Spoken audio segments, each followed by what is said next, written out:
कहानी है रामपुर गांव की, जहां के मर्द महिलाओं को हमेशा नीचा दिखाने की कोशिश में रहते। अरे अभी तक खाना नहीं आया, क्या मुझे एक और शादी करने की जरूरत है? नहीं जी नहीं, ऐसा मत करना, वरना मैं कहाँ जाऊंगी। खाना लेकर मैं अभी आई जी। गांव की पंचायत में भी फैसले हमेशा औरतों के खिलाफ ही रहते। मैं जो फैसला सुनाता हूँ वो भगवान की आज्ञा होती है। इस लड़के ने अपने मन से शादी करके अच्छा नहीं किया। लड़के को घर भेज दो और इसकी शादी इसकी जाति की किसी लड़के से करवा दो, लेकिन ये लड़की, इसे तो गांव के बाहर निकाल दो। नहीं नहीं जमींदार साहब, ये क्या बोल रहे हैं? ऐसा नहीं हो सकता। मेरी बेटी मासूम है, इसे अच्छे बुरे की समझ नहीं है। अरे कहाँ जाएगी ये बेचारी? कहाँ जाएगी? इतनी चिंता है तो पूरे परिवार का गांव निकाला कर देते हैं। बेचारे पूरे बसे बसाए परिवार को गांव छोड़ना पड़ता है। चाहे जो हो, अगर बेटियों को कंट्रोल नहीं कर सकते तो गांव में रहने का कोई मतलब नहीं है। यहाँ औरतों को दब कर रहना होगा। कोई भी अपने हिसाब से कुछ नहीं कर सकता, सब ईश्वर की मर्जी से ही होगा। तभी गांव का एक आदमी दौड़ा दौड़ा आता है। सरपंच साहब, जमींदार साहब, वो कालिया है ना, उसकी बेटी पढ़ने के लिए शहर जा रही है। अच्छा, ये कब हो गया? और कालिया की हिम्मत कैसे हो गई ऐसा करने की? लेकर आओ उसे और उसकी बेटी को। बस फिर क्या था, हाजिर हो जाते हैं कालिया और उसकी बेटी सरपंच के सामने। अरे कालिया, ये क्या सुनने में आ रहा है? बेटी को इंजीनियर बना रहा है तू? और ये बता, गांव में तो स्कूल नहीं है, फिर कहां से इतनी क्लास पास कर गई तेरी बेटी? राधा, जो कि कालिया की बेटी है, उसे लगता है कि सरपंच उसकी तारीफ कर रहे हैं। सरपंच जी, मैंने ऑनलाइन पढ़ाई की है, डिस्टेंस लर्निंग से। सभी में मैंने अच्छे नंबर पाए हैं, जिसे देखते हुए शहर की इंजीनियरिंग कॉलेज में मुझे स्कॉलरशिप मिली है। वाह जी वाह, क्या होती है ये? पहले तो ये बताओ, फिर आगे की बात करते हैं। पूरा गांव राधा की बात सुन रहा था और राधा बोलती जा रही थी। तो ऐसे मैं फ्री में एक अच्छी शिक्षा लेकर गांव में जो कुछ परेशानियां हैं, जैसे बिजली, पानी और इंटरनेट जैसी समस्याओं के लिए काम करूंगी। मैं गांव को शहर से जोड़ने के लिए पुल का निर्माण करवाने का प्रस्ताव रखूंगी। मुझे पूरी उम्मीद है कि जल्द ही हमारा गांव भी तरक्की की राह पर चल पड़ेगा।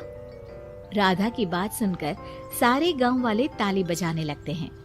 सरपंच को समझ नहीं आता कि वो क्या करे। चुप रह नादान लड़की, गांव के खिलाफ जाने के लिए तुझे गांव से बेदखल कर दिया जाएगा, वो भी पूरे परिवार के साथ। और हाँ, अगर ठीक से गांव में रहना चाहती है तो ये पढ़ाई लिखाई छोड़ दे। हम तेरे लिए गांव का कोई होनहार लड़का देखेंगे। तभी गांव का एक आदमी बोल पड़ता है।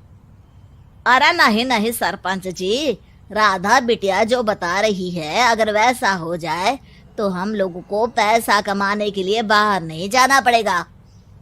हाँ जी, और ना ही कोसों दूर पानी के लिए भटकना पड़ेगा। हमारे बच्चे भी अच्छी पढ़ाई कर सकेंगे और आगे बढ़ेंगे, ना कि हमारी तरह खेती करते बैठेंगे। क्यों गांव वालों, राधा बिटिया का साथ देना चाहिए ना। सरपंच देखता है कि गांव राधा के साथ है तो वो चुप हो जाता है। वो घर आकर अपने सलाहकार से बात करता है, जो बहुत ही चालाक किस्म का इंसान होता है। अरे सरपंच साहब, आपको बहुत ही होशियारी से काम लेना पड़ेगा। एक बार गांव तरक्की कर गया, यहाँ के बालक पढ़ लिए तो कोई ना पूछेगा आपको। और फिर ये जो बेटा और बेटी है ना आपके, इनको भी आम लोगों की तरह ही जीवन जीना होगा। हाँ, लेकिन करे तो क्या करे? वो ना आप मुझ पर छोड़ दीजिए, बस मैं जैसा बोलूं करते जाइए। अगले रोज सुबह जब गांव वाले सोकर उठते हैं तो राधा के घर के बाहर और साथ ही वो लोग जिन्होंने राधा का सपोर्ट किया था, उनके घर के आगे लाल रंग से कल आऊंगी लिखा होता है। कल आऊंगी, ये क्या होता है? अरे यह तो खून से लिखा है, लगता है कोई भूत प्रेत या चुड़ैल का साया है। चलो सरपंच जी के पास चलते हैं। सभी सरपंच के पास जाकर उसे सारी बात बताते हैं। अरे ये तो बड़ी मुश्किल की बात है। चलो मैं एक बाबा को जानता हूँ, उन्हें बुला लेता हूँ। सरपंच बाबा को लेकर गांव के घर के बाहर जाता है। ओहो, तो ये वो चुड़ैल है जो उन लोगों को निशाना बनाते हैं जो गांव को बदलने का सपना देखते हैं। वो गांव को ऐसे ही संपन्न देखना चाहती है, वो नहीं चाहती कि कोई बाहरी यहाँ का कायाकल्प करे। क्या तुम लोगों में से किसी ने गांव को बदलने की सोच रखी है? तभी राधा की माँ रोते रोते आती है। मेरी राधा घर से गायब हो गई है। अरे कोई तो बचाओ, मेरी बच्ची कहाँ गई?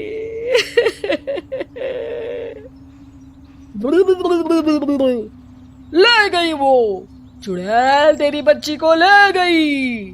अब वो उसे श्रापित करके छोड़ेगी, उस पर चुड़ैल का साया हो जाएगा। तभी बुरी सी हालत में राधा भी वहां आ जाती है। उसके बाल चुड़ैल की तरह फैले होते हैं और कपड़ों में खून लगा होता है। सभी राधा को देखकर डर जाते हैं। माँ, पता नहीं मुझे कौन उठा कर ले गया था। अरे दूर दूर हो जा चुड़ैल, अब हम लोग इस गांव में नहीं रुकेंगे। अरे कैसी बातें कर रहे हैं आप? कल तो आप मेरे भरोसे गांव का हुलिया बदलने, अपने बच्चों को पढ़ाने और तरक्की उन्नति की बात कर रहे थे, तो आज क्या हो गया आपको? ये फिर तुम लोगों को बहकाएगी। ये चुड़ैल गांव में आ चुकी है, ऐसे ही ये तुम्हारे घर के बच्चों को भी ले जाएगी। गांव वाले राधा को गांव से बाहर निकाल देते हैं। उसके माँ बाप रोते रहते हैं, लेकिन गांव वाले नहीं मानते। मैं भी अपनी बहन के साथ गांव के बाहर रहूंगा, लेकिन वो पढ़ाई नहीं छोड़ेगी। वहीं सरपंच के घर पर सलाहकार कहता है। देखा, सांप भी मर गया और लाठी भी नहीं टूटी। लेकिन अगले ही दिन सरपंच के घर के बाहर भी वही शब्द लिखे होते हैं। और फिर सरपंच की बीवी कहती है, हमारी बेटी को किसी ने अगवा कर लिया है। तभी राधा का भाई वहां आ जाता है। अरे गांव वालों, मैंने सरपंच जी की बेटी को देखा था। वो चुड़ैल उसे उठाकर ले जा रही थी। अरे क्या मजाक कर रहे हो? नहीं नहीं सरपंच जी, आप नहीं जानते। वो चुड़ैल अब आपकी बेटी में आ जाएगी, जैसे राधा के अंदर आ गई थी। तभी सरपंच की बेटी वैसी ही हालत में वहां आती है जैसे राधा आई थी। पापा, पता नहीं कैसे मैं गायब हो गई थी। चुड़ैल, इसके अंदर भी चुड़ैल का साया है, मारो इसे। अरे नहीं नहीं, इसे भी राधा के पास गांव के बाहर ही भेज दो। अरे चुप रहो, मेरी बेटी कहीं नहीं जाएगी और चुड़ैल बुड़ैल कुछ नहीं होता है। अरे कैसे बात कर रहे हो सरपंच जी? आप तो बोल रहे थे कि आपका फैसला भगवान का ज्ञान होता है, तो अपने पर बात आई तो अब आप ऐसे बोल रहे हैं। अरे ना ना ना, आपको अपनी बेटी को त्यागना ही होगा। अरे बुलाओ बाबा को। राधा का भाई बाबा को ले आता है, जिसे अब गांव वालों के डर के कारण सच बोलना पड़ता है। मैं कोई बाबा नहीं हूँ, मैं तो मोची था। ये सलाहकार महोदय ने मुझे कहा था एक्टिंग करने को। अब वो मुझे पैसे देने वाले हैं। अब मुझे माफ कर दो। गलती हो गई, मुझे माफ कर दो। तभी वहां राधा आ जाती है।